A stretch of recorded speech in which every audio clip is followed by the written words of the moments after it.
বিরাট পুরুষদের মধ্যে মাঝে মাঝে যে ডিভাইন ডিসকন্টেন্ট, আধ্যাত্মিক অসন্তোষ দেখা যায়, স্বামীজির পরিব্রাজক জীবনেও তা একবার এসেছিল। তার মনে হল যে বিরাট উদ্দেশ্যের কথা ভেবে তিনি সংসার ছেড়েছেন, সেই উদ্দেশ্য বুঝি আর সফল হবে না, তাহলে এই জীবন রেখে লাভ কি? অনাহার ও তপস্যায় তিনি দেহত্যাগ করবেন, এরকম চিন্তা করতে করতে একদিন তিনি হেঁটে চলেছেন অরণ্য পথ। তাই সারাদিন এক মুঠো ভিক্ষেও জুটল না। সন্ধ্যার সময় ক্লান্ত হয়ে তিনি সেই বনের মধ্যেই একটা গাছের নিচে শুয়ে পড়লেন। একটু পরে দেখলেন একটা বাঘ তাঁর দিকে এগিয়ে আসছে।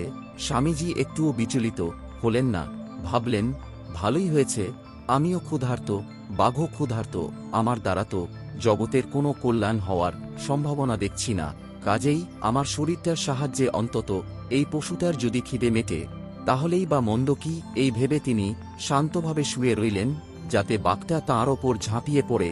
বাঘ কিন্তু তাকে দেখেও ঝাঁপিয়ে পড়ল না, হঠাৎ মুখ ঘুরিয়ে জঙ্গলে অদৃশ্য হয়ে গেল। স্বামীজি তখনও ভাবতে লাগলেন, হয়তো সে ফিরবে।